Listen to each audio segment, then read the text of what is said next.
음식들을 먹어야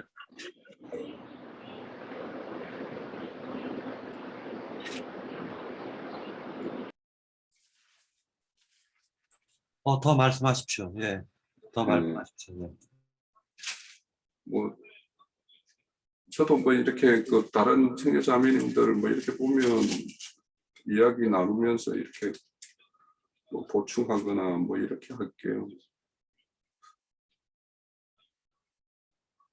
우선 여기 보면 이제 2장에 16절에 보면 그 정탐꾼들을 이렇게 숨겨 두는데 그들을 보고는 너는 산으로 가서 거기 사흘 동안 숨어 있다가 이 쫓는 자들이 돌아간 후에 거기 너희 길을 가라 이렇게 이야기를 해요.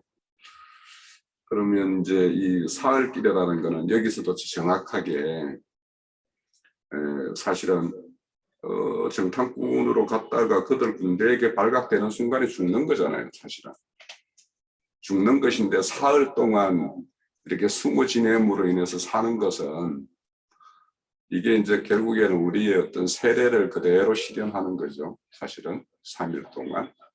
그래서 죽고 장사되고 다시 부활해서 제 길로 이제 다시 가는 거 이거를 이제 이야기하는 것이고. 뭐 붉은 줄이라는 것은 결국에는 죽을 자가 다시 살 자로 이렇게 되는 그 유월절 어린 양의 어떤 어린 양의 어떤 피를 상징하는 것이 될 것 같고요. 아무튼 이제는 이 모세의 어떤 인도에 따라서 지금까지 이 모압 평지까지 이르렀다라면 이제는 여호수아의 어떤 인도에 따라서 약속의 땅에 들어가는 그래서 이제 실질적으로 우리가 인자 예수로 오신 그분에 의해서 우리가 구속을 받았고 우리가 가나안 땅의 어떤 유업을 받을 자로서의 어떤 새 사람으로서 이렇게 가는 것은 성령의 어떤 인도와 보호에 따라서 이렇게 이루어지는 일이니까 여기에서 여호수아는 오히려 이 성령의 어떤 하나님의 모습에 더 가깝다 이런 생각이 들어요.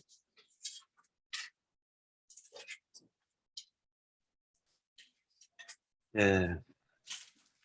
예전에 제가 이제 그 그러니까 구원파적 신앙을 가졌을 때 당시에는 이 여호수아서의 그 말 그대로 이제 그 라합의 기생집 이 부분에 대해 가지고 이 붉은 줄 이 부분을 갖다가 굉장히 이제 뭐 그때 당시에는 이제 그 십자가 보혈의 피다라고 이렇게 많이 지금 세례를 받아 왔었던 측면이 있었습니다. 기독교계가 지금 문제가 되고 있는 부분이 말 그대로 예수 보혈의 피로 내 죄를 사함받았다. 이 측면만 너무 강조를 많이 하죠. 그런데 지금 우리가 나영재님 그 욥기서라든지 아니면은 계시록 말씀을 들으면서 느끼는 것이 뭐냐면은 하나님께서는 그 죄에 대한 그 대가를 갖다가 꼭 지불하시는 것 같다라는 느낌을 많이 받아요. 그러니까 예전에 하나님을 믿지 않을 때 당시에는 즉 다시 얘기해 가지고 하나님과 상관이 없었을 때 당시에는 무엇을 하든지 간에 즉각적으로 하나님이 묻지를 않으셨어요. 왜? 관계성이 없으니까 하나님과 나와의 관계성이 없다 보니까. 그런데 점점점 이렇게 성경을 갖다가 보고 점점 하나님과 관계성이 깊어지면 깊어질수록 즉각적으로 어떤 허물에 대해서 물으시는 것 같아요. 이 물으시는 것이 꼭 어떻게 느껴졌냐면은 죄들의 사면은 하나님께서 다윗 왕과 욥처럼 사해 주는 것처럼 느껴졌습니다. 그러니까 사해 주는 것은 사해 주는데 이 땅에서 그 죄에 대한 대가를 지불하라고 하시는 것 같아요. 그 느낌이. 그래서 하나님의 그 손이 그래서 그 어미하시구나. 그리고 또 말 그대로 죽음 너머의 세계까지 그 허물을 갖다가 짊어지고 가지 않게끔 하나님께서 이 세상 가운데 우리의 허물을 갖다 다 이렇게 배설하게끔 하시는 것이 하나님의 그 구원의 방법이 아닐까 그런 생각을 해보았습니다. 네, 또 다른 형제 자매님들. 제가 지금 얘기한 거는 저희 틀린 부분이 있으면은 또 얘기해 주셔도 되고요.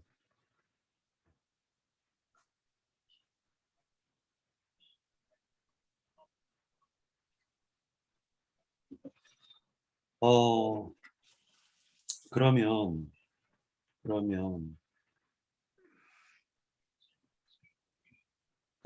라합과의 라합이 얘기한 말이 있습니다. 그리고 라합과 정탐꾼 두 명이죠. 두 명을 갖다 정탐꾼 두 명을 여호수아는 보냅니다. 그리고 모세는 정탐꾼 12명을 보내죠.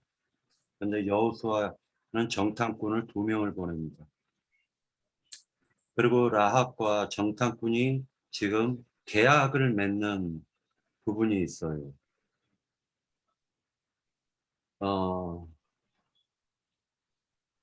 그때 그 두 정탐꾼이 하시는 말씀이 이렇게 하면은 우리에게 허물이 있을 것이고 이렇게 하면 우리에게 허물이 없으리라 라고 이렇게 계약을 맺는 어떤 조건을 갖다 얘기하는 게 있는데 이 부분도 상당히 이렇게 많은 생각을 하게 했습니다. 대체 어떤 뜻일까 그런 생각을 해봤습니다. 자, 이 부분이 어디에 나오냐면 여호수아서 2장 15절서부터 나오는 부분입니다. 네. 그 중에서 대표적인 한 구절만 읽겠습니다. 19절. 누구든지 네 집 문을 나가서 거리로 가며 그의 피가 그의 머리로 돌아갈 것이요 우리는 허물이 없으리라. 그러나 누구든지 너와 함께 집에 있는 자에게 손을 대면 그의 피는 우리 머리로 돌아오려니와 네가 우리의 이 일을 누설하면 네가 우리에게서 서약하게 한 맹세에 대하여 우리에게 허물이 없으리라 하니 이런 말씀이 나와요. 그래서 집 문으로 나가서 거리로 나가면 그 피에 대해서는 그 허물을 갖다가 두 증인이 지지 않는다. 요렇게 얘기하는 것으로 보여집니다. 네. 여호수아서 2장에 보면 네. 12절부터 13절에 보면 이제 정탐꾼을 이렇게 숨겨주고 그들에게 이제 12절에 보면 여호와로 내게 맹세하게 하고 내게 정포를 내라. 그리고 나의 부모님과 나의 남녀 형제와 그들에게 속한 모든 사람을 살려주어 우리 목숨을 죽음에서 건져내라 이렇게 이야기를 해요. 이제 희생 라합이 이게 결국에는 이제 이 믿음의 어떤 특권이 이게 이제 이 라합의 요구 사항이 우리 주님의 어떤 구속을 믿는 자의 어떤 것 정말 특권이거든요. 이게 우리가 그래서 우리 목숨을 죽음에서 건져내라고 이렇게 이야기하는 것이 이제 우리가 실제 이제 이게 실현이 된 것인데 그것이 이제 우리에게는 그렇다면 이제 우리에게는 그런 실현이 됐다라면 그 여호와가 내게 맹세하고 내게 준 정표가 이제 있어야 되는 거죠. 우리가 이제 이렇게 산자가 되었다면 이 정표를 이제 다른 이제 바울 사도가 우리에게는 이제 성령의 인침 뭐 이렇게 이야기를 해요. 그러니까 우리에게 그런 어떤 성령의 인침이 있을 때 그것이 우리에게는 우리가 죽은 자에서부터 목숨을 건짐을 받은 자의 어떤 정표라는 거죠, 결국에는. 그래서 이런 어떤 그 라합의 어떤 믿음과 라합이 구한 어떤 정표가 우리 가운데 반드시 그렇게 명확하게 새겨져 있어야 되고 우리는 그 정표를 가진 자가 되어야 될 것이다 라는 생각이 듭니다.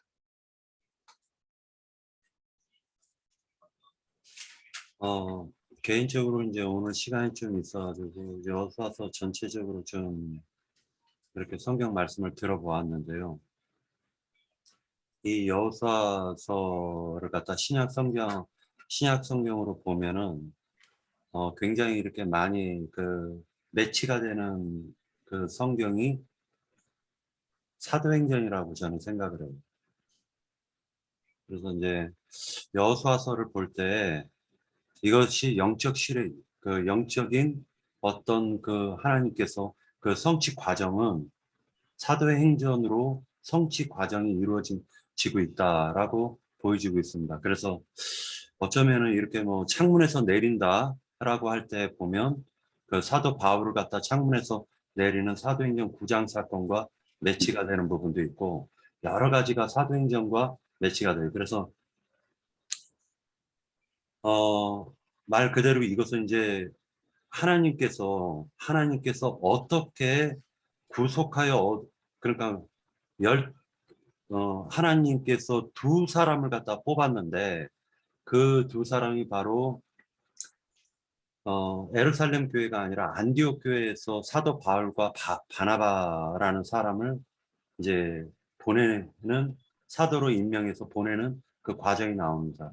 그것이 두 정탐꾼으로 지금 여호수아 2장에서 이렇게 성취가 되어지는 것으로 좀 보여지는 부분이 있어요. 그래서 그런 걸 보면서 이것이 우리가 어떠한 방법으로 전도를 하는 것과 그리고 어떻게 하면 우리가 하나님으로부터 허물을 갖다가 우리의 머리로 받고 똑같이 전도를 하는 데 있어서도 이것이 어떻게 하면 우리의 허물이 되고 어떻게 전도를 하면 허물이 되지 않는다라는 것이 그런 관점에서 좀 깊이 한번 생각을 해보았는데 대표적으로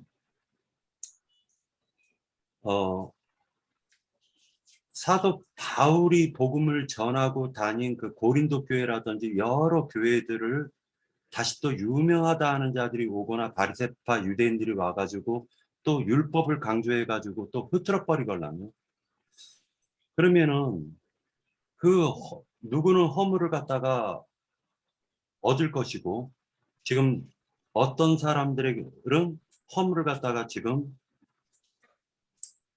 말 그대로 받지 않는 경우를 볼 수가 있어요. 그런데 이제 그 중에서도 두 증인이 이런 말씀을 해요. 2장 15절에 보면 2장 14절에 보면 그 사람들이 그에게 이르되 네가 우리의 이 일을 누설하지 아니하면 우리의 목숨으로 너희를 대신할 것이요 라고 하는 말씀이 나옵니다. 목숨으로 대신한다라는 이 말씀을 갖다가 생각해 보면서 이것이 그 전도자의 권한이 어디까지길래 이렇게까지 얘기를 할까라는 생각을 해보았습니다. 그래서 이제 이런 부분도 한번 생각해 볼 필요가 있겠다라는 생각을 해보았습니다. 네.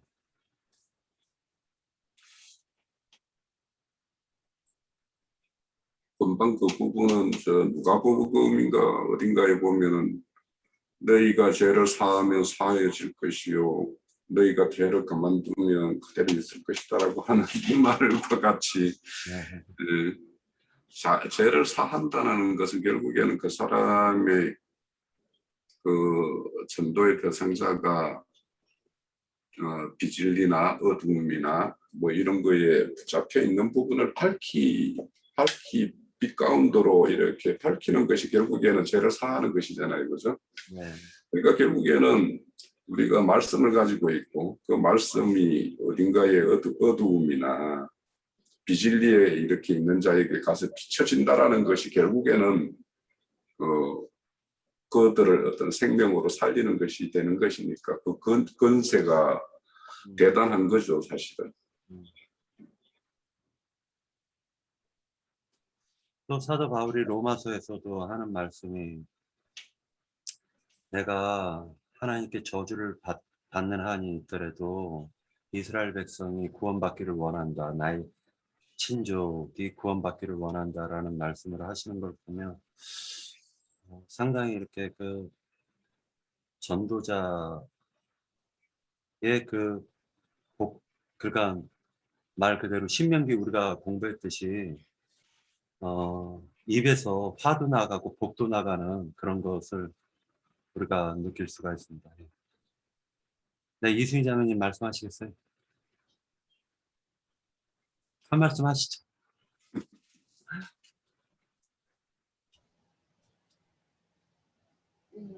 저가 말씀 좀. 네, 네, 말씀하십시오. 저는 여호수아서 1장이 저한테는 예전부터 참 감동을 많이 줬었는데요. 1장 5절 아니 1장 6절, 7절, 8절, 9절 말씀요. 우리가 지금까지 강야에서 연단과 훈련에 받았던 단계였잖아요. 흥에 건너서요. 아직 그 영적인 단계로 들어가지 못하고 내 속에 옛 자아, 옛 사람의 속성들을 다 홍해 건너서 강야를 돌면서 하나 둘씩 빼내 주신 훈련을 하나님이 지금까지 해왔고 여호수아서부터는 그야말로 요단을 건넌 후기 때문에 이제 영적인 새 사람으로서의 삶을 시작하면서 그리고 나인제님이 늘 헤렌율법 전쟁 수칙에 대해서 얘기를 참 많이 해주셨고 천국은 침노하는 자의 것이라는 말을 많이 해주셨는데 사실 가나안 땅은 우리가 예수 그리스도의 영과 마음에 이제 합한 자로서의 삶을 시작하는 부분이잖아요. 즉 영적인 사람으로서 이제 첫걸음을 뛰는 것이 여호수아서이기 때문에 저는 늘 6절에 의했던 강하고 담대하라.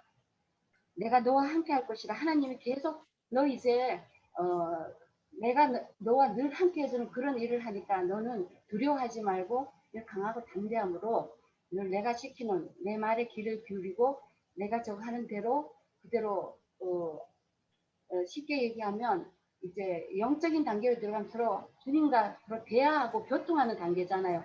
묻고 행하고 그거를 시작하는 단계이기 때문에 늘 보면은 지금 여기에서는 없는데 여호와께서 말씀하여 가라사대 그러면은 여호수아가 물어 가라사대 좀 묻고 행한다는 이런 말이 어디서 나온지 내가 지금 찾지를 못하고 있지만 이게 시작되는 단계라서 여기에 보면은 강하고 담대한 말이 3번 나오잖아요. 이 3번이라는 것은 참 중요한 의미가 있다 싶어요. 학증의 말이기도 하고 이 부분에서 항상 내가 너를 떠나지 않을 테니까 강하고 담대함으로 전쟁 수칙에 임하고 그것을 해야 되지 않나 이렇게 말씀해 주시는 걸로 실제 저한테도 그렇게 찾아오셔서 그렇게 하게 해 주셨지만 이 내용들이 바로 여기에서부터 시작하는 걸로 저는 느껴져서 저는 이 부분에서 감동을 많이 받아가지고 강하고 담대하라. 이제 영적 일을 하는 사람들은 네 열성으로 하는 것이 아니라 내 음성을 듣고 내가 시키는 대로 정말 하나님의 뜻대로 움직여주는 사람이 되어야 된다. 이런 말로 저는 받아들였기 때문에 강하고 담대하라. 내가 너와 함께 하니 두려워하지 말라는 이 말씀이 저는 참 인상 깊게 왔기 때문에 한번 말씀드렸습니다. 예. 네, 김태순 자매님 너무 중요한 부분을 지적해 주신 것 같습니다. 여기 사도행전에서 보면 우리가 1장에 보면 이런 말씀이 나오죠. 오직 너희가 성령을 받고 예루살렘과 온 유대와 사마리아와 땅끝까지 이르러 내 증인이 되리라 라는 말씀이 1장 8절인가에 나올 겁니다. 아마. 그런데 여호수아서 그 김태순 자매님께서 말씀하셨던 것처럼 오늘 저도 이걸 보게 되네요. 3번 나오네요. 자, 6절에 강하고 담대하라 라는 말씀이 나오고 7절에 오직 강하고 극히 담대하여 라고 나오고 9절에 보니까 내가 내게 명령한 것이 아니냐 강하고 담대하라 두려워하지 말며 놀라지 말라 네가 어디로 가든지 내 하나님 여호와가 너와 함께 하느니라 하시니라 이렇게 얘기하고 있습니다. 네, 은혜를 받겠습니다. 또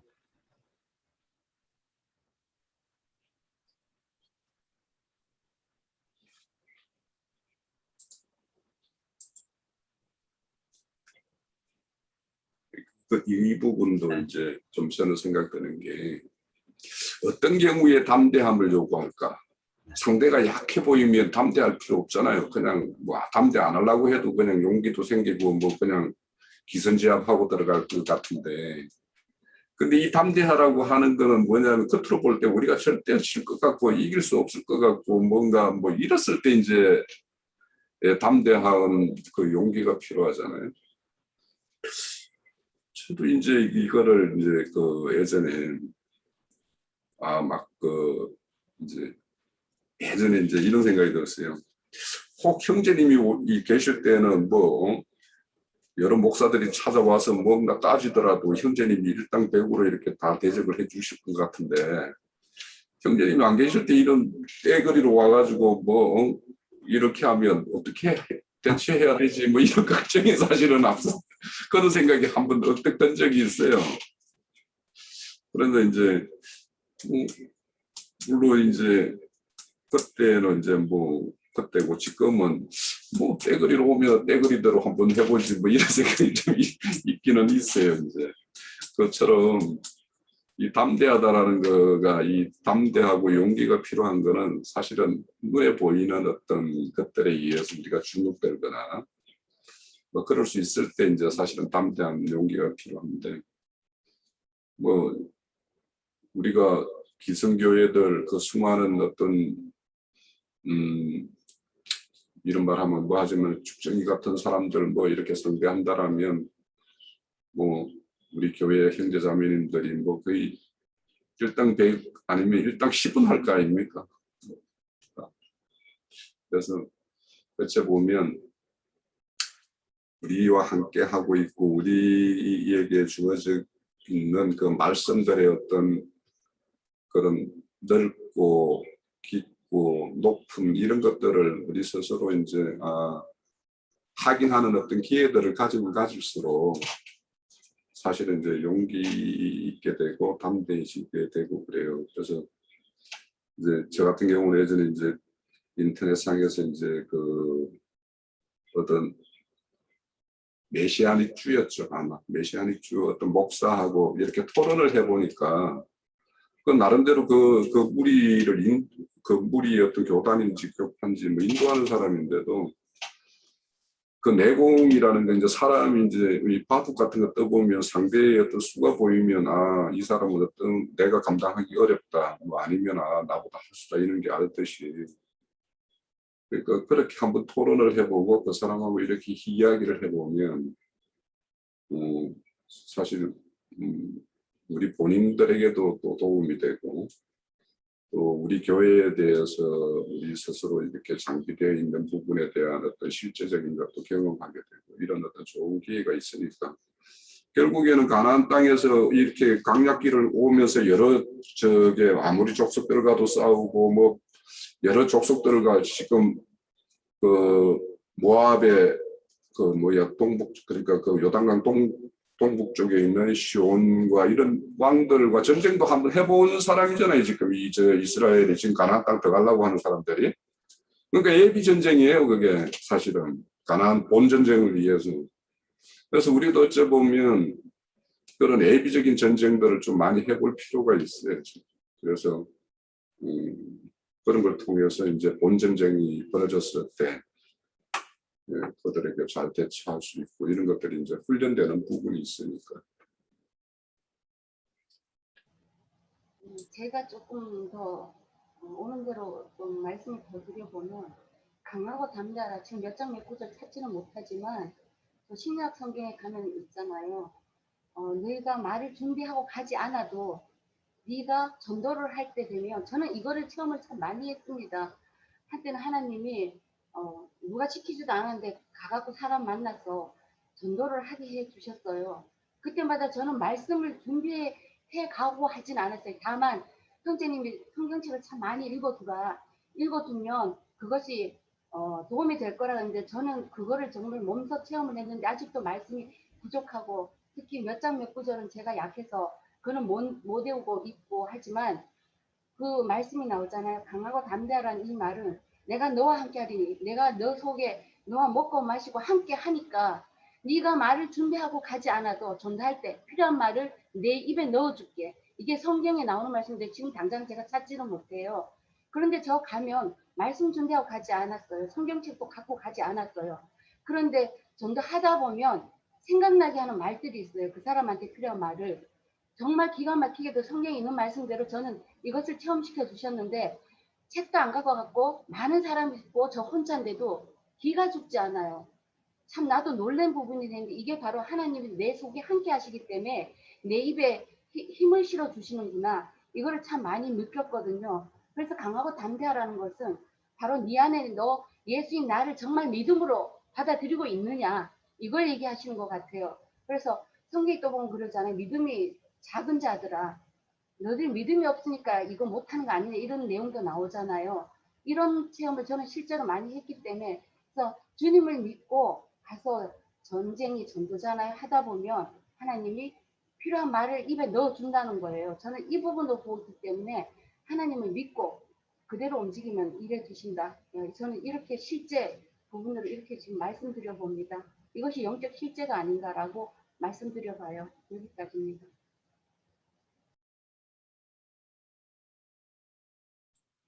네. 또 다른 부분에 대해서 말씀하실.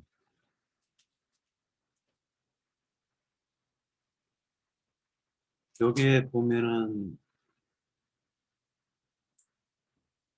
여호수아서 3장 그 16절에 보면은요.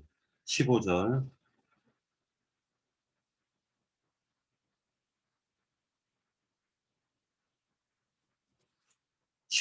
요거 말고 15절 말고요. 제가 한 군 좀 그 어떤 생각이 들었었냐면은 3장 3절에서 4절인데요.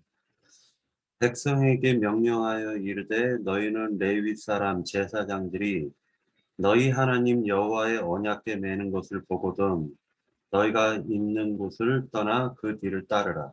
그러나 너희와 그 사이 거리가 2000 규빗쯤 되게 하고 라고 나옵니다. 그것에 가까이 하지는 말라. 그리하면 너희가 행할 길을 알리니 너희가 이전에 이 길을 지나보지 못하였음이니라 하니라라고 얘기를 하고 있어요. 그래서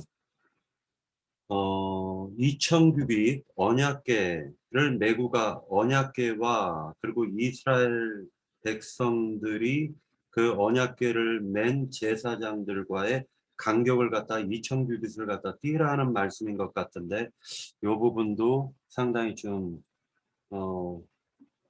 어떤 의미일까라는 생각을 해보았습니다.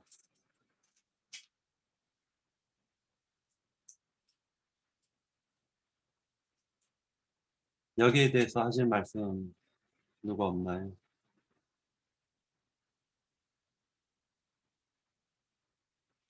이 부분 없으면은요, 또 한 부분을 잠깐 보도록 하겠습니다. 3장에 있는 말씀인데요. 15절에서 보면은 요단이 곡식 거두는 시기에는 항상 언덕에 넘치더라. 그러니까 죄송합니다. 다시 읽을게요. 요단이 곡식 거두는 시기에는 항상 언덕에 넘치더라. 궤를 맨 자들이 요단에 이르며 궤를 맨 제사장들의 발이 물가에 잠기자.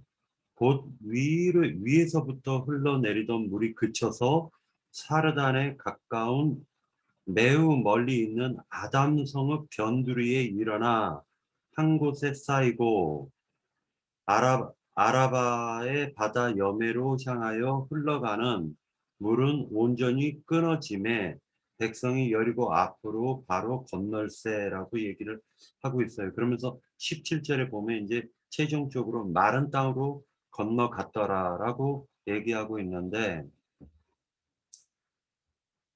여기서 이제 아담 성읍이라는 말씀도 나오지만 중요한 것은 뭐냐면은 요단 강에 곡식 거두는 시기에는 항상 언덕에 물이 넘치는 것 같은 그런 걸 얘기를 하는 것 같아요. 지금 언덕에 넘치더라. 괴를 맨 자들이 요단에 이르며 괴를 맨 제사장들의 발이 물가에 잠기자라고 얘기를 했는데, 이 의미가 무엇일까라는 생각을 해보았습니다. 그래서 이 부분에 대해서도 한번 같이 생각을 했으면 좋겠습니다.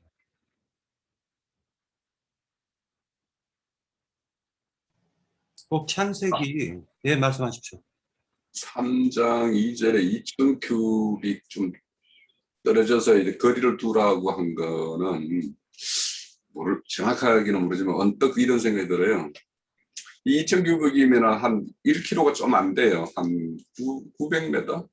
900m, 한 1km 정도 거리를 두고 이제 따라오라고 이야기하는 건데, 우리 출애굽기에 보면은 내가 가나안 땅 들어가면은 내가 먼저 왕벌을 보내겠다 이렇게 이야기하잖아요.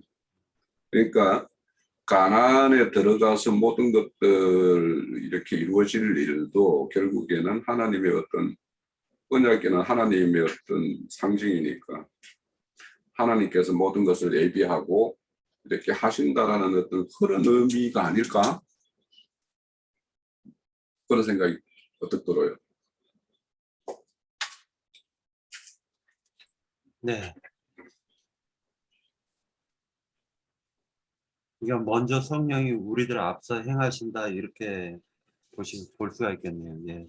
또 다른.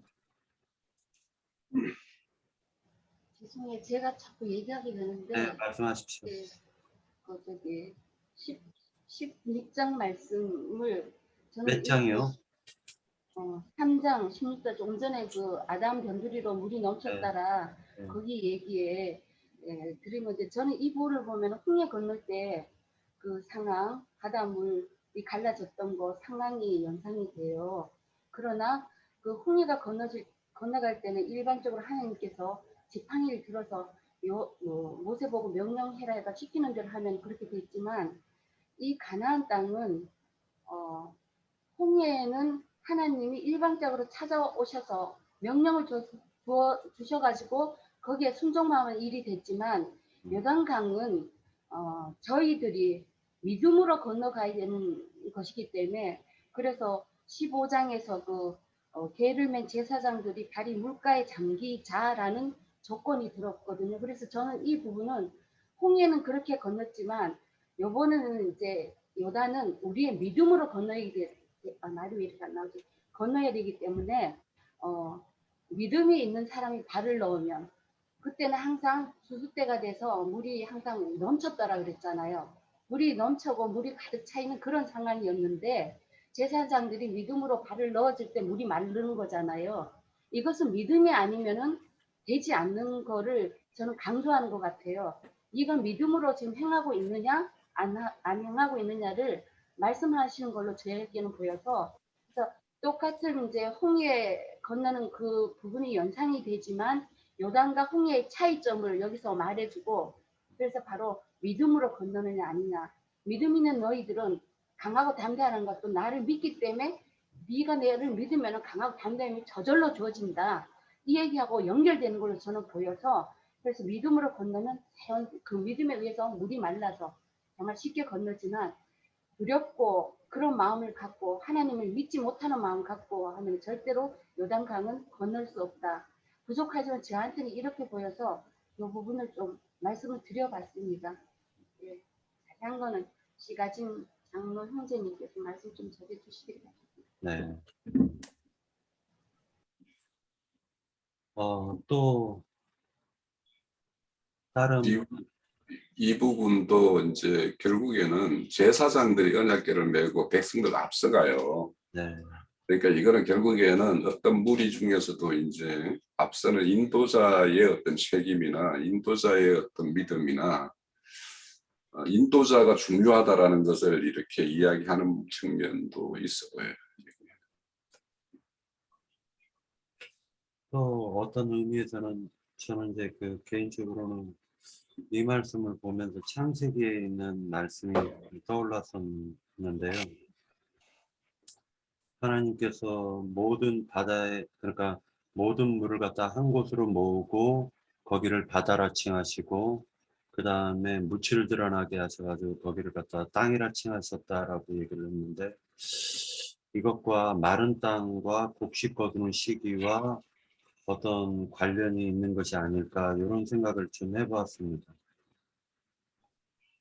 근데 정확하게는 알지 못하겠고요.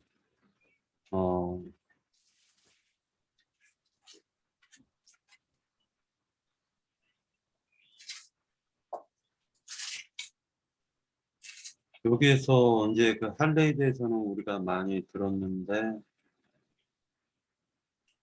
여기서 여호와의 군대 대장이라는 말이 또 나와요. 그런데 이제 여기 13절, 5장 13절에 보면 여호수아가 여리고에 가까이 이르렀을 때 눈을 들어 본즉 한 사람이 칼을 빼어 손에 들고 마주서 있는지라. 여호수아가 나아가서 그에게 묻되 너는 우리를 위하느냐 우리의 적들을 위하느냐 하니라고 했을 때 이 한 사람의 정체는 무엇일까? 또 이런 생각도 해보았습니다.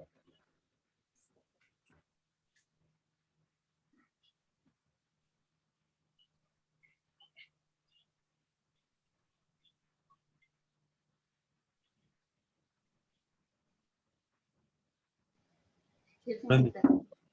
네, 말씀하십시오. 예. 또 얘기하게 되는데, 네, 괜찮습니다. 네, 저기 여호수아가 그 물어졌잖아요. 그 한 사람 군대 장관, 그거 보면 이제 미가엘, 저는 여기에서 미가엘 군대 장관 미가엘로 생각이 되거든요. 즉 다른 말로 하면 예수 그리스도죠. 기쁜 소식을 전하는 가브리엘이나 어, 하나님의 그 군대 장관이신 미가엘이나 다 예수 그리스도를 말하는 게 아닌가. 저는 이렇게 보여서 한 사람하고 지칭하지만 전체적으로 보면 만유의 하나님이신 예수 그리스도, 그리고 그리스도 예수 구별되는 말이긴 하지만 그 대표성으로서는 예수 그리스도를 말을 하니까, 그래서 예수 그리스도를 지칭하는 말이 아닌가. 그래서 여호수아를 도와주러 오신 분, 바로 그 사흘길을 항상 앞서서 가시는 주님이시잖아요. 우리는 주님이 항상 그 사흘길 뒤를 따라가는데 그게 출애굽기에도 잘 나오고 있잖아요. 그래서 이 부분에서 늘 보면은 항상 예수 그리스도를 지칭하는 말이다 라고 저는 보여집니다. 그래서 말씀드렸으니 여기까지예요. 네. 또 다른 분 계실까요?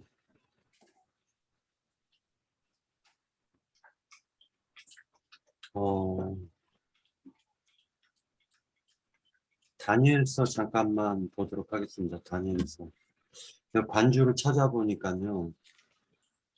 이런 말씀이 나와요.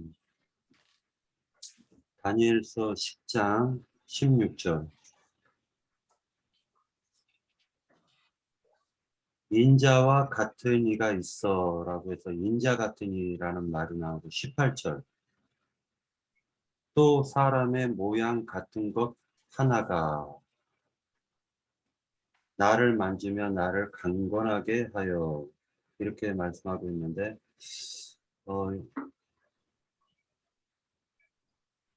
이 한 사람이 사도행전 1장에서 보면은요,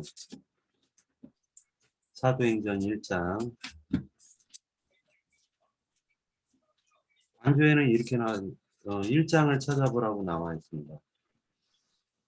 자, 10절. 올라가실 때 제자들이 자세히 하늘을 쳐다보고 있는데 흰 옷 입은 두 사람이 그들 곁에 서서라고 할 때 이 두 사람, 이 부분에 대해서 관주는 이 부분을 가리키고 있습니다. 그래서 이 한 사람에 대해서 다니엘서에서 얘기하고 있는 인자 같으니, 그 다음에 아까 얘기했던 또 계시록에서는 이제 계시록에서도 이 부분이 나오는 것 같더라고요. 네.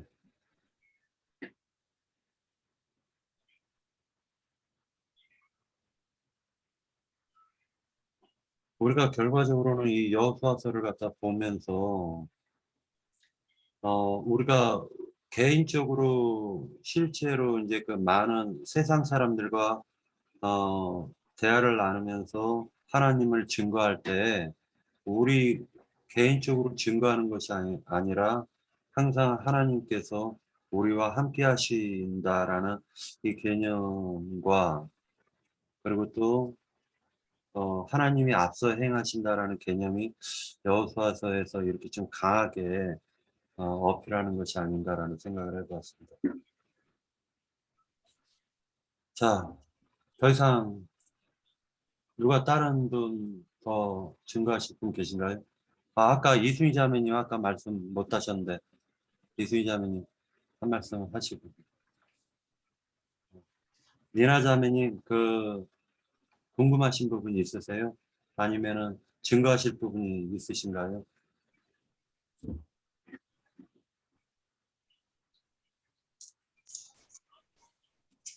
지금 저 이름 됐어요? 네네네.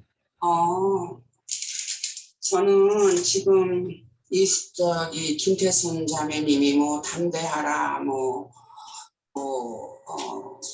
그 영적인 천사를 대표하는 미가엘과 가브리엘 천사 그런 말을 그렇게 하셨는데, 저는 여기서 마음에 닿는 거는 3장 5절에 여호수아가 또 백성에게 이르되 너희는 자신을 성결하게 하라 하는 그 말씀이, 우리가 우리의 마음을 성결하게 함으로써 지금 밑에 나와 있는 모든 그 이스라엘 백성들에게 보여주신 역사적인 역사의 일이 우리 안에서 이 가나안 족속을 몰아내는 그런 영적 싸움이 일어날 수 있는 것인 거거든요. 그렇기 때문에 우선은 참 중요한 것이 우리의 마음을 성결하게 하고 하나님에 대한 우리의 믿음이 있을 때에는 우리가 우리 속 안에 들어있는 그런 가나안 족속들로 대표되어 있는 그런 모든 악들을 우리가 제거할 수 있고 이기는 삶을 살 수 있다 하는 것으로 생각이 들어져요. 그래서 이 여호수아는 이제 전체적으로 이제 영적 싸움을 하는 데 있어서에 대한 일인데, 그래서 가나안 땅을 차지하는 것이잖아요. 가나안 땅이라는 건 결국은 예수님의 마음을 우리가 차지하는 것이고, 그렇기 때문에 우선은 우리의 마음을 성결하게 해서 하나님 앞에 몰두하는 것이 참 중요하지 않나 하는 생각을 해봤어요. 네, 여기까지입니다. 네, 아멘입니다. 네, 너무 중요한 부분 같은데요. 우리가 그 출애굽기의 그 19장에서도 하나님 앞에 가서 모세가 말씀을 받고 할 때도 그때도 우리를 성결하게 하고 여자를 가까이 하지 말래든가 그런 말씀도 하시고 그랬었잖아요. 네, 저도 그 말씀들이 언뜻 막 머릿속을 스쳤습니다. 아, 그렇구나. 하나님, 우리가 이제 그 어떠한 진리 전쟁을 할 때에는 자신을 갖다 성결하게 하는 어떤 마음, 자세가 굉장히 중요하겠구나라는 생각을 해보았습니다. 그러지 않으면은 또 자기 열심히 또 뛰쳐나오거나 아니면 자기 의가 또 나올 거 아닙니까? 그래서 이게 지금 자매님께서 지적하신 이 부분이 전도할 때 상당히 중요하겠다라는 생각을 했습니다. 네. 시간이 42분인데 우리 한 분만 더 말씀하시고 그리고 장로 형제님께서 나머지 보충 좀 해주셨으면 좋겠습니다. 네, 안자매님 말씀하십시오. 저는요, 좀 이제는 좀 자신이 없어져가지고, 그전에는 아까, 장님이랑 형제님들이 말씀을 하시는데, 강하고 담대하라가 좀 와서 걸렸어요. 강하고 담대하라 참 많이 했어요, 저도. 근데 이게 지금은 강하고 담대함이 없어지더라고요. 자신이 없어져요. 누굴 보더라도 그것이 내가 그래서 주님한테 왜 예전에는 이렇게 강하고 담대하고 어떤 사람을 만나고 복음을 전했고 했는데 왜 그게 지금은 그렇게 안 되는 건가를, 그래서 내가 퇴보되는 건가? 그런 생각을 좀 많이 했어요. 왜냐하면 자신이 없더라고. 그래서 이거는 은혜로만이 되는가 보다. 내가 주님 안에서 주님이 나와 함께 이제 말씀 맞아요. 주님이 나와 함께 하시지 않으면 강하고 담대할 수가 없는데 그것이 좀 제가 의아했었어요. 그전에도 주님이 계셨고 주님도 함께 하셨다고 해서 보는 사람마다 다 복음을 전했는데 근데 그럴 때마다 저한테 돌아오는 것은 좀 이렇게 그랬으면 좀 복음을 계속 전하는 거잖아요. 그랬으면 사람이 많이 돌아왔을 텐데 왜 그게 안 됐을까? 그래서 내가 나의 혈육의 사람으로 주님을 이제 그때는 그러는데 지금 보니까 그때는 주님을 믿지 않으면서 이 말씀을 아는 걸로 나는 믿었다고 생각을 했어요. 근데 아까 여기 여호수아에서 보면 애굽의 수치가 다 돌로 갔다고 했잖아요. 애굽의 수치가 잠깐만요. 제가 이거 잠깐만요. 애굽의 5장 9절에서 보면 할례가 끝나고 난 다음에 애굽의 할례가 끝나고 나서 진중에 각 처소에 머물면 낫기를 기다렸다고 했어요. 반드시 할례를 받고 나서 낳은 다음에야 애굽의 수치가 굴러간 것을 제가 좀 봤어요.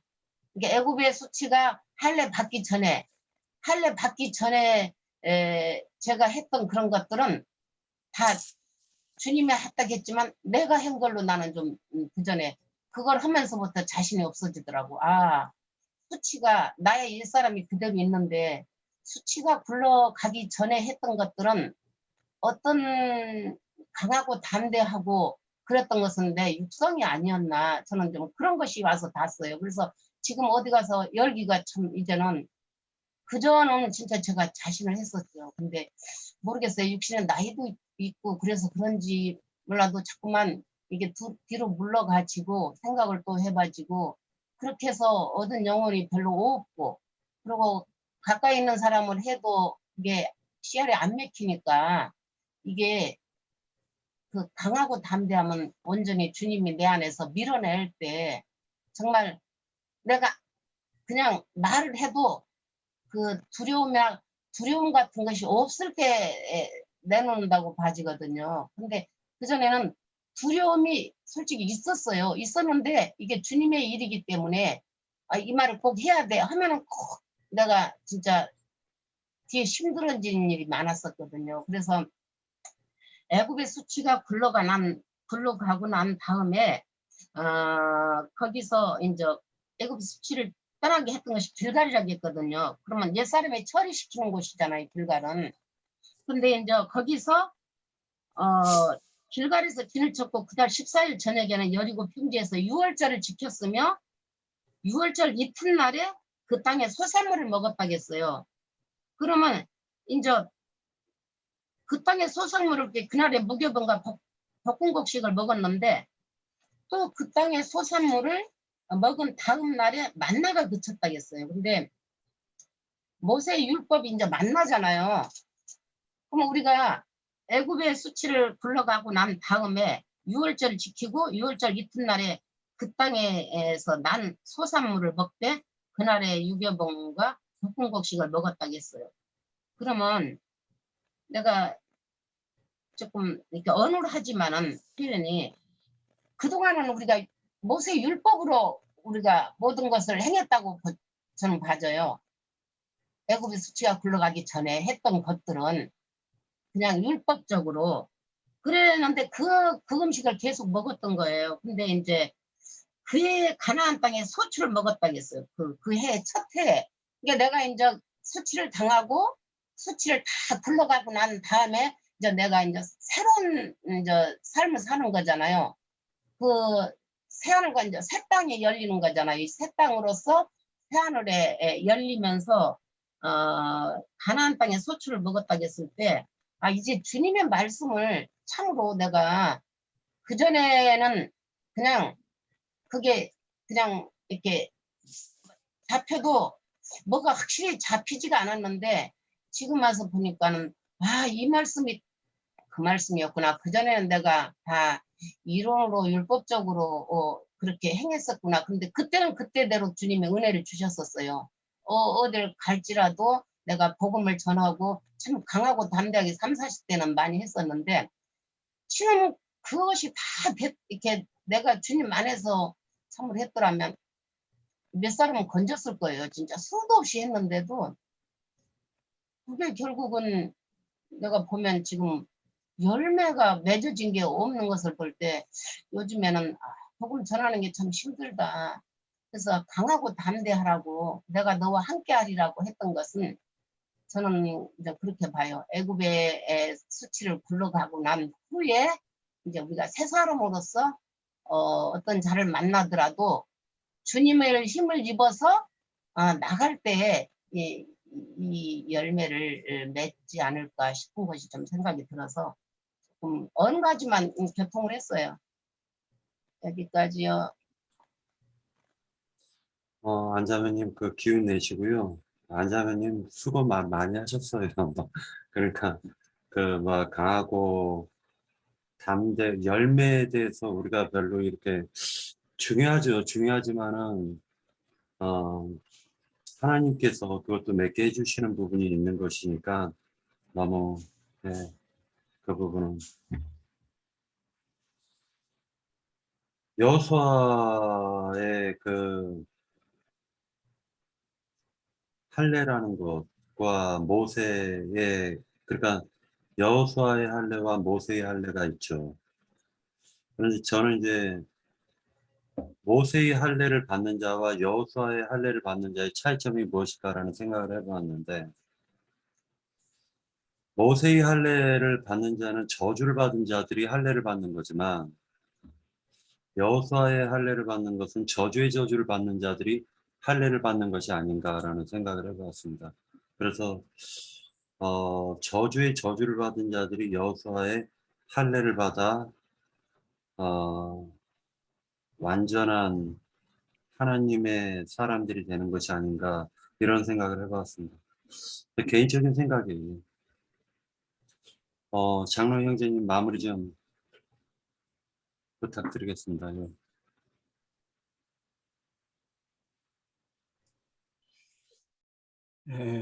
어차피 다시 지금 내가 처음에 성경 읽기를 하자고 제안을 했을 때는 성경을 적어도 1년이면은 한 2, 3독은 해야 된다는 생각으로 시작을 한 건데 어차피 지금 말씀 추구하는 쪽으로 이렇게 자꾸 되는 것은 아마 그냥 읽고 넘어가면은 뭔가 찜찜하고 꺼림칙하고 뭔가 좀 뒷맛이 개운치 못한 것이 있어서 그런가 보다 이런 걸 지금 많이 생각을 해봤어요. 오늘은 그 이 시간이면은 여기서 한 10장까지는 충분히 읽고도 일찍 끝낼 수 있었을 텐데 이렇게 긴 시간을 이렇게 말씀의 내용을 자꾸 이렇게 교제를 나누는 시간으로 이렇게 자꾸 하다 보면은 과연 이게 1년에 1독이라도 할 수 있을까 이제 이런 생각이 난 드는 거예요. 내 생각하고는 맞지 않지만 뭐 꼭 내 생각이 옳은 건 아닐 거니까 주님께서 이렇게 인도를 하시는가 보다 생각하고 나는 다 들었고요.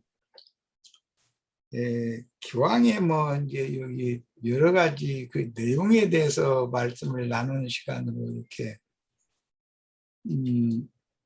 성경 읽기를 이렇게 활용을 하니까 우선 신명기까지는 모세 시대고 여호수아서부터 이제 그 사사기로 넘어가기 직전까지는 이제 인자 예수 시대를 말하는 거고 사사 시대부터는 성령의 운행을 말하는 거니까 큰 윤곽을 그런 관점으로 잡고서 이제 성경을 읽으시기를 바라고, 가나안 땅의 정복 전쟁이라고 하는 거는 개인적인 면이 있고 하나님의 경륜을 이루는 면이 있고 항상 양면이 있어요. 개인적인 면은 예수 그리스도의 성령과 연합된 나의 영으로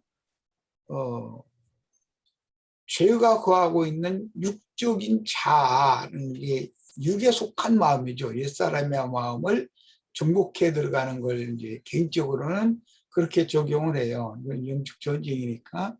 그러나 이쪽으로만 집착하면은 속생명파가 돼요. 영지주의로 빠지는 거예요. 결과적으로는 그 영지주의에 심취하다 보면 나는 다 이뤘다, 나는 다 되었다 이쪽으로 빠져서 자긍심만을 갖게 되는 우려가 굉장히 많아요. 그래서 이 균형을 잘 잡아야 돼요. 여호수아서를. 이 가나안 땅 정복 전쟁은 다윗 왕 때까지 여호수아를 거쳐서 사사 시대를 거쳐서 사무엘 상하까지 가야만 이게 이제 정복 전쟁이 끝나는 거니까,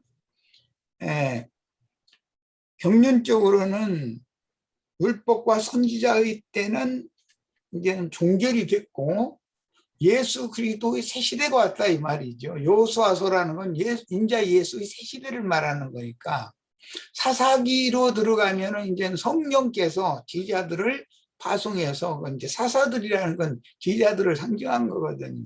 판관들이라는 게 이제 그렇게 연결이 되는 거예요.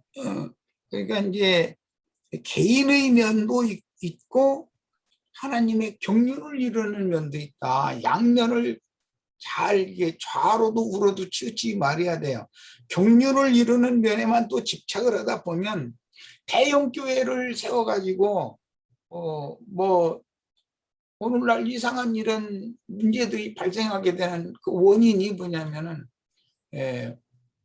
많은 사람을 전도해서 자기 앞으로 많은 사람 불러 모으는 것, 이거 이제 정복 전쟁이라고 생각하니까 그것만 집착을 하면 이상한 주님의 교회가 아닌 마귀의 교회가 이제 마귀가 그걸 이제 노리니까 마귀의 교회가 돼버리는 그런 문제가 있어요. 그래서 개인적인 면과 하나님의 경륜을 이루는 면을 균형을 잘 잡아서 성경을 추구를 해야 된다. 우선은 주님의 말씀으로 나 자신이 전도를 받아야 되는 건 뭐 그건 기초적인 거죠.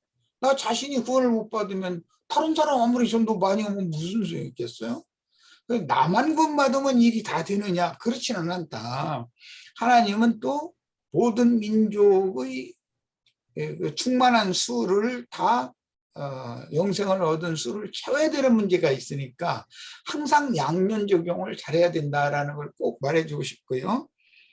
그 다음에 제일 중요한 것은 이제 모세와 함께 하셨던 그 여호와 하나님께서 이제는 여호수아와 함께 한다고 하는 약속이 중요해요. 이 약속을 믿어야 되는 거거든요.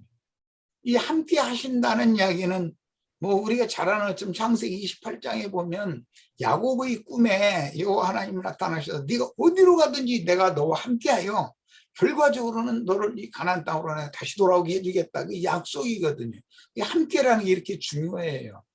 이제 마태복음 28장 그 마지막 부분 거기 보면은 예수님이 제자들을 모든 민족에게 파송을 하시면서 보라 내가 너희와 함께 세상 너희와 함께 세상 끝날까지 함께 있겠다. 함께예요.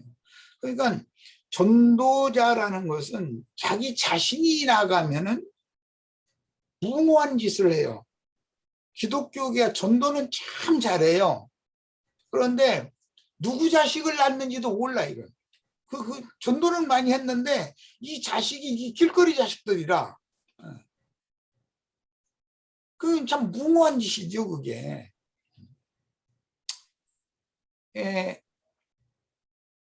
우리 형제 자매님들은 예수 그리스도의 생명을 유현시키는 전도를 해야 되는 것이지 무조건 사람만 많이 데려오는 것이 목적이 아니다. 그래서 양면 적용을 잘하라고 내가 강조하는 거예요. 예수님의 그 생명으로 위로부터 난 사람들 그리고 생명의 말씀으로 낳고 생명의 말씀으로 양육해서 생명의 세계에 들어갈 수 있는 사람들을 낳고 양육하는 것이 영적 전쟁이다. 이 양면을 꼭 잘 적용하시길 바래요. 그리고 이제 요단 동편의 그 시온 또 옥이라고 하는 두 왕을 이제 일단은 모세가 전멸시켰죠. 그것은 율법과 선지자의 때를 종결하는 것을 의미하기 때문에 요단 동편이 먼저 정복이 됐는데 그렇다고 해서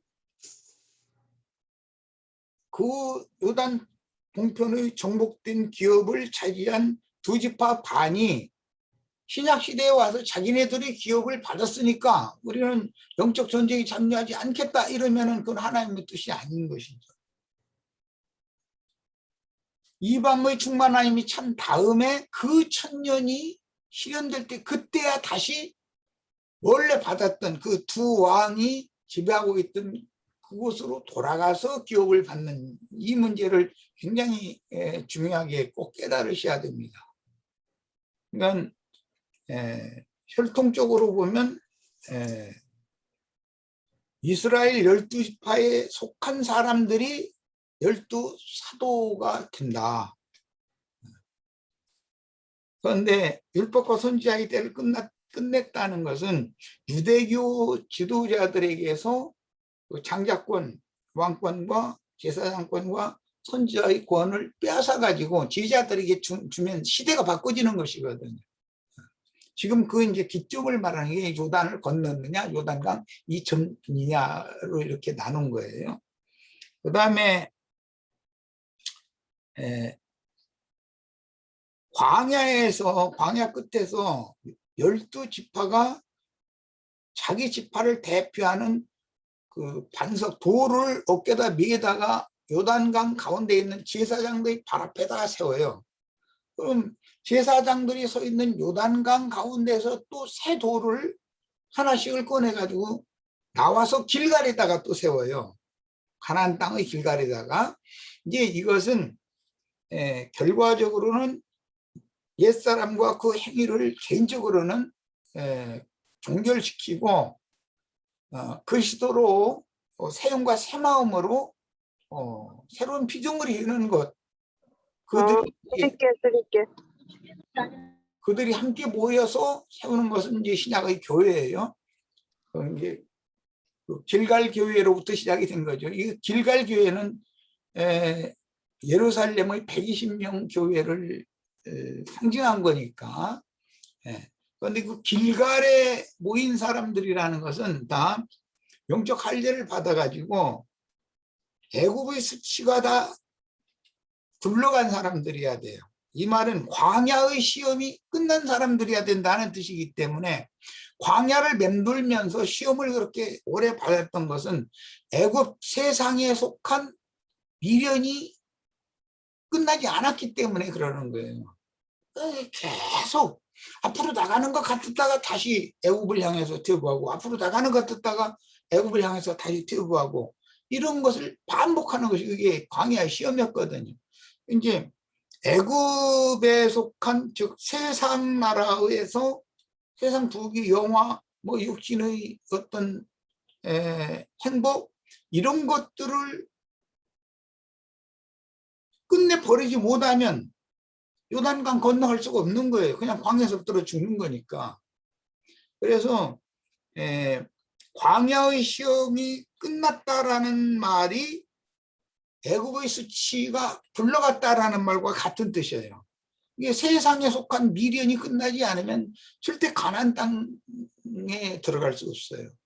이 말은 우리 지체들은 너무 야속하게 듣지 말고 본인의 신앙을 검증을 받으셔야 됩니다. 이것은 내가 누구는 세상 사랑하는 것이 안 끝났으면 이렇게 내가 말할 수는 없는 거니까. 그건 본인이 본인을 다 검증할 수 있어요. 그리고 이제 그 여호수아에게 제일 주문을 하는 이야기 우리 김태선 자매가 그 얘기했네. 강하고 담대라는 거예요. 이 여호수아에게 여호와께서 당부하신 말씀이에요. 이 심령이 강하고 마음은 담대해야 된다 이제 이 말인데 그렇지 않으면 전쟁을 이끌 수가 없는 거죠. 사령관인데 하나님의 군대의 사령관이 불안하고 막 가나안 족속들은 장대같이 크고 그 성은 하늘에 닿고 뭐 이런 생각을 가지고 있으면 가나안 땅에 들어갈 수도 없을 뿐 아니라 만약에 들어가도 그 가나안 땅을 정복을 못해요. 그런데 여기서 중요한 것은 심령이 강하고 마음이 담대한 문제와 우직하고 무모한 짓을 하는 것은 전혀 다른 거예요. 기독교 계에 뭐 좀 3, 4년 이렇게 좀 이제 열심을 내고 다녀서 막 혼이 취한 사람들은 참 무모한 짓을 하죠.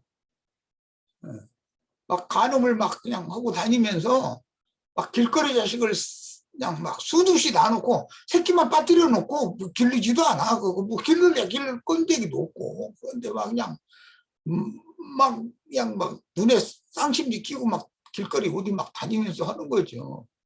그런데 그거는 무모한 것이지 그게 영이 강하고 담대한 것도 그건 다른 거예요.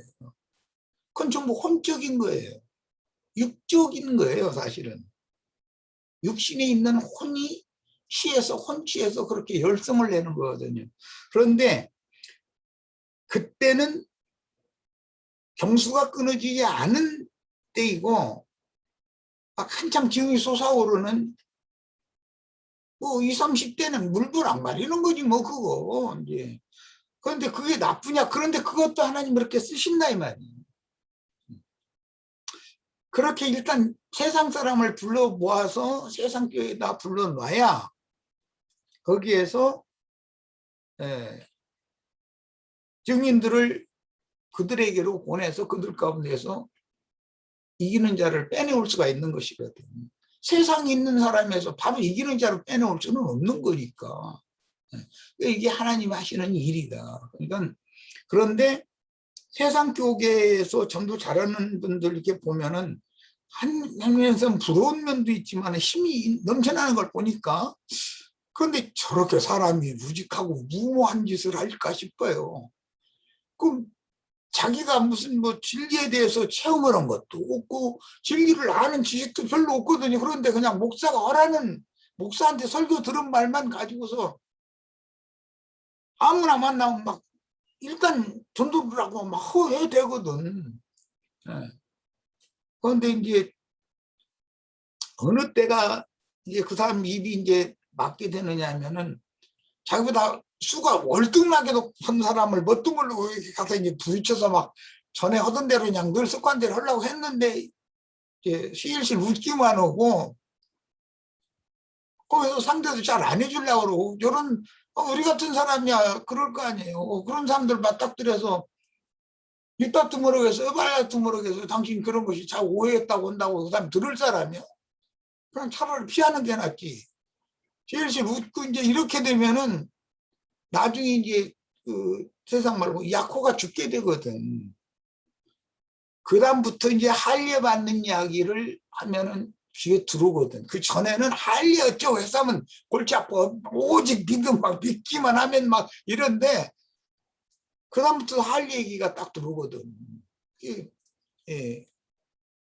육적 자아의 옛 생명이 도려져 나가고 끝나지 않은 사람은 전도는 열심히 잘하는데 길거리 자식을 많이 놔놓고 무모한 짓을 하는 거예요. 그런데 그것도 하나님이 이렇게 하게 하신다.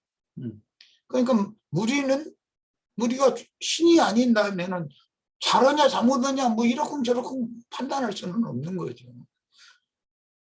그런 일이 있어야 거기서 그들 가운데서 이기는 자를 또 우리는 배우는 일을 해서 해야 되니까 이건 이제 영적 수준과 단계가 달라서 그러는 거니까 그런 점도 이해가 있으셔야 되겠고, 그다음에 가나안 땅에 이제 들어갈 때 그 첫 성이 여리고라고 하는 성인데 그게 달신 섬기는 성읍이에요.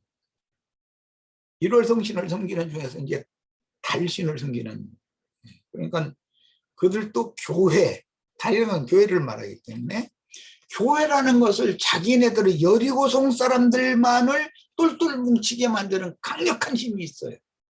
자기네 교단, 자기네 교파 뭐 하면은 자기네들끼리만 아주 죽고 못 살아. 서로가 사랑하느라고 얼마나 사랑하는지 뭐 구역장이나 뭐 집사나 직구나 하나 줘놓으면 자기가 전도한 사람 날마다 전화질하고, 뭐 일요일 날 되면은 자기 새끼는 과자 하나도 안 사 먹여, 과일 하나도 안 사 먹이고, 그런데 전도한 그 여성도라고 그러나 그분 대기 자기가 대신 짊어지고 앞장서 막 버스표 자기가 다 돈 다 내고, 그러고 막 그냥 헤어지나 옆에도 앉혀놓고 막 그냥 그 모든 걸 돌본다고 열심히 돌보고 나서 헤어질 때는 과자 봉지라도 뭐 과일이라도 사줘가면서 야 여기 먹이라고 막 해. 근데 저 새끼한테는 하나도 안 사가거든.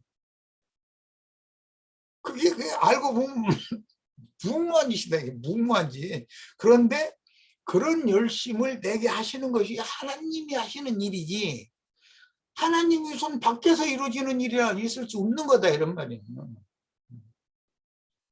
우리 저 지체들도 아마 그렇게 해서 전도 받은 분도 있을 거고 다른 방식으로 전도된 분들도 있을 거고, 사람마다 하나님 부르시는 방법은 다 다른데 대부분이 무모한 여집사님들이나 그 권사님들 통해서 전도를 많이 받았을 거예요. 그런 사람들은 말씀 뭐 이런 거 하면은 말씀 하지 마. 막 이래버려. 말씀 하지 말고 막 이적 기사가 일어나야 되고 뭐 막 축복을 빌면 막 망해가던 집안이 부흥돼서 잘 되고 막 이런 쪽으로 사람들을 끌어버리거든. 그러니까 사람들이 혹하고 이렇게 오는 거잖아요. 그 무당들이 하는 짓거리나 뭐가 달라요? 똑같은 짓이지. 그런데 그게 인간들은 다 그런 약점을 짊어지고 있기 때문에 그런 사람들이 말은 잘 듣는 거거든. 전도를 그렇게 해야 듣는 거거든. 그런데 우리 저 안자매님 요즘에 그냥 사람 만나도 이상하게 힘이 빠져가지고 전도 못 한다고 그러는데 무모한 짓을 하는 것과 지혜와 계시의 영으로 믿음의 본을 보이는 문제는 전혀 다른 거예요. 전혀 개념이 달라요. 그게. 아까 마침 그 언약궤를 맨 제사장들과 뒤따르는 이스라엘의 간격을 2000규빗을 떨어져서 뒤따라가라고 이렇게 돼 있어요. 이거는 예수님이 십자가를 지고 이제 앞서서 가셨어요. 가시면 우리들이 무모할 때는 예수님 얼마나 힘드시냐고, 내가 대신 십자가 질 거라고 십자가는 나한테 주시고 예수님 편히 쉬어가면서 뒤따라오시라고 이러거든. 대부분이 그래요. 그때 무모한 짓 할 때는. 네. 야, 내 십자가는 내가 지고 가야 되고 네 십자가는 따로 있어. 네 십자가 네가 지고 가야 돼. 그런 거야. 그러면 아이 그런 소리가 무슨 소리냐. 내 십자가 있으면 나 내 거 지고 예수님 것도 하나 지고 나 두 개 지고 다 잃어버리거든. 그게 이제 불 붙었을 때 그러는 거예요. 막.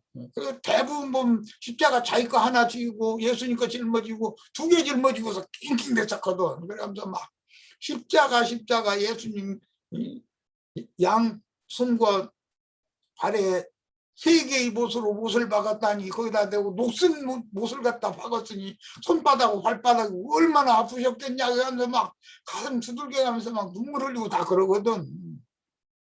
그것도 어떤 면에서 보면 은혜예요. 육신적인 일이지만 그게 육적인 은혜거든.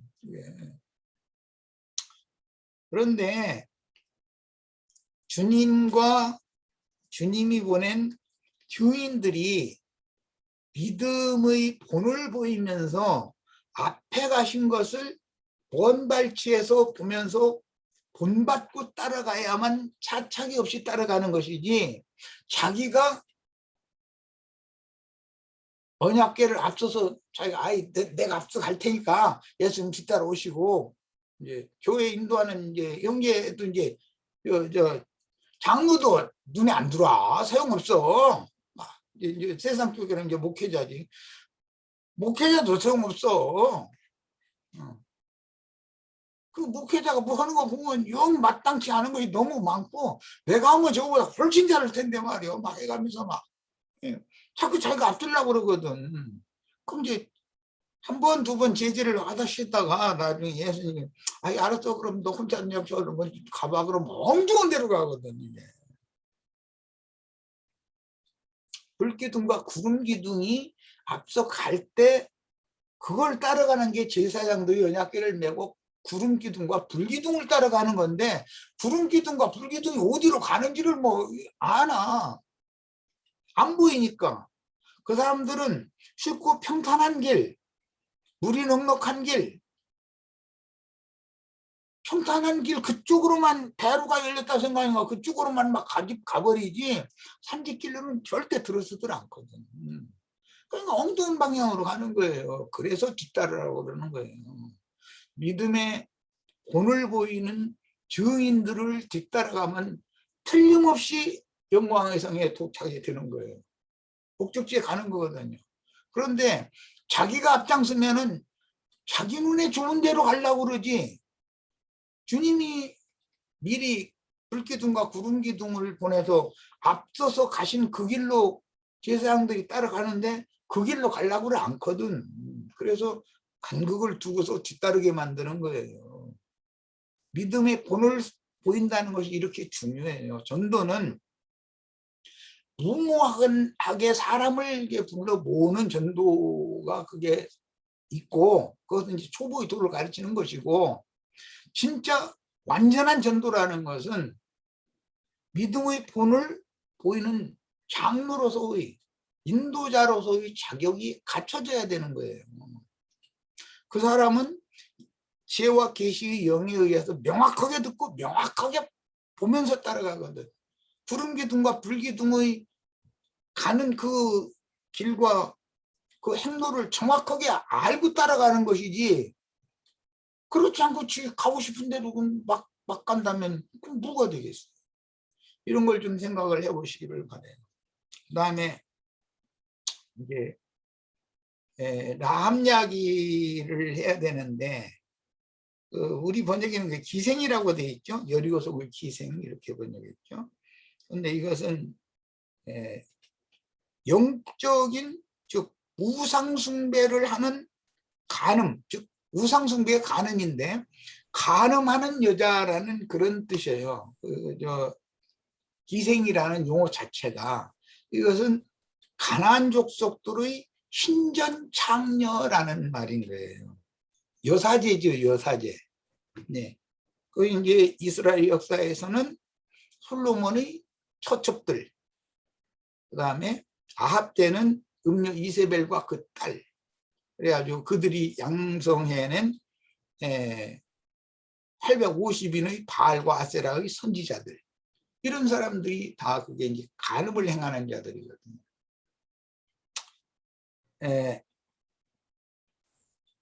그러면 여리고성의 신전 창녀라고 하는 것은 결과적으로 오늘날은 이제 엊그제 내가 뭔가 때문에 이사야서 3장 그 읽고 하나님이 당신의 백성들을 징벌하실 때 소년들이 노인들을 무시하고 그냥 노인들을 말을 안 들으려고 지멋대로 해버리려고 그러는 거예요. 그것이 이제 여로보암 때 그 르호보암이라고는 왕이 지 친구들 말 듣고서 저희 아버지 대의 그 장로들의 말을 무시해버렸잖아요. 그런 상황이거든요. 그렇게 하면 나라가 망하는 거거든요. 그 최종적인 결과는 여자들이 판치는 걸로 돼 있어요. 여자들이. 그게 뭐냐? 음녀 이세벨이 이스라엘 나라를 점령해버리고 그 왕인 아합도 이세벨이 치맛폭에서 좌지우지 다 해버리는 거예요. 그러면 하나님이 그 나라를 버렸다는 뜻이거든요. 가정에서도 마찬가지예요. 아내가 남편을 그냥 무시하고 애들 듣는 데서도 그냥 막 삿대질을 쌓고 막 이러고 막 함부로 막 하고 말 막 함부로 해버리고 그러면 그 자식들이 커서 절대 효도하지 않습니다. 집안 자기 집안 자기가 다 무너뜨리는 거예요. 하나님이 정한 질서가 있는 것이거든. 자매님들은 마음에 안 들어도 이런 말 하면 아이 나 이제 말이야 남존여비 사상인가 막 이러실지 모르겠는데 남존여비 사상이 아니라 질서가 있다. 이게 하늘이 정해놓은 질서가. 꽃을 거슬러 버리면은 내 집안 내가 무너뜨리는 콩가루 집안 만드는 거지 뭐요 그게. 엄마 말 안 듣는 자식은 아빠 말도 나중에는 안 들어요. 절대 효도 안 해요. 엄마 아빠 늙으면은 뭐 어머니 아버지 다 나서 기르시느라고 그 고생하셨는 거 그런 생각을 늘 하고 살아야 되잖아요. 사람이라면. 그런데 그건 아주 근본적인 문제인 것이거든. 그렇게는 않거든. 막길로 놔버리면. 이런 걸 잘 생각해 보셔야 돼요.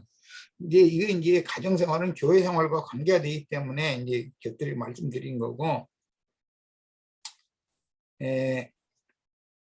그 두 정탐을 영접을 해가지고 숨겨줬어요.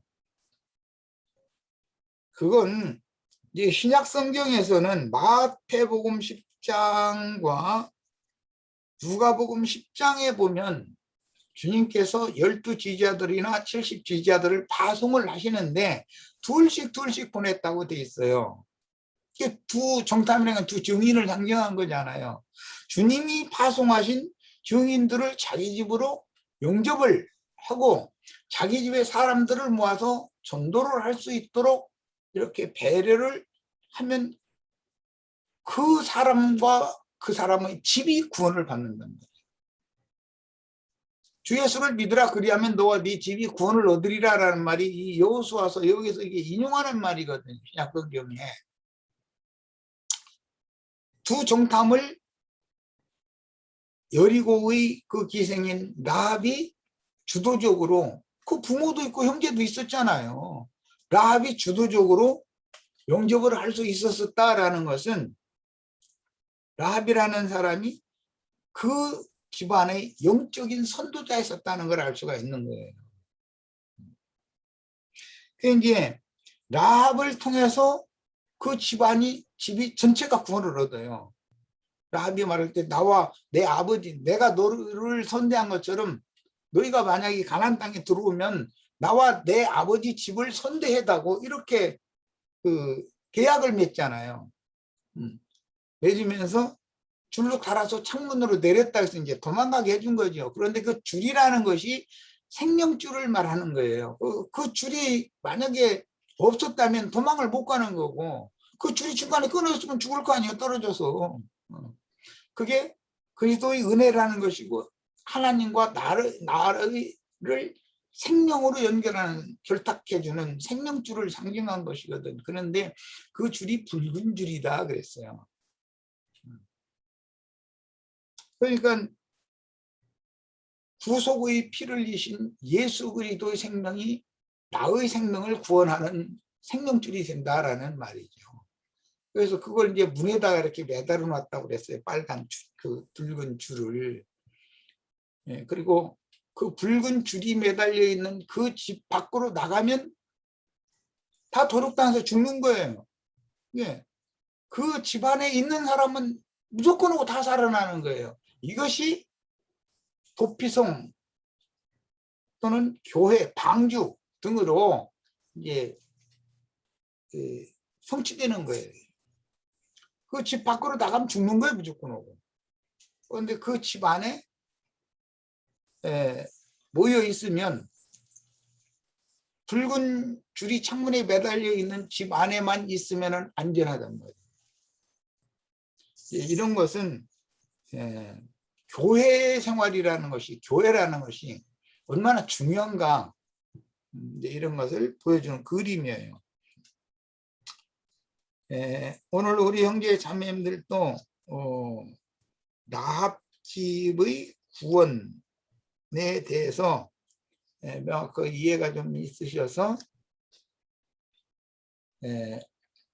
교회 생활에 대해서 좀 밝아지시는 시간이 되기를 바랍니다. 이게 제일 중요해요. 그리고 아까 어떤 자매님이 얘기하던데 여리고성 길갈에 진을 친 그 다음 날부터는 광야에서 먹던 만나가 다 끝났다 그랬어요. 그 말은 이제 유대교의 율법 교리로 설교하는 설교가 이제는 종식되는 거예요. 종결되는 거예요. 그리고 그 땅에서 난, 약속의 땅에서 난 산물을 이제 볶음국식으로 먹는다 그랬는데, 그게 구속을 이루신 그리스도가 우리의 생명 양식이 된 사람들, 교회 생활이다. 음식이 딱 바꿔진 거죠. 이런 것이 오늘 우리가 읽은 여호수아 1장에서 5장까지의 큰 윤곽이요 내용입니다. 여기까지 해서 마칩니다.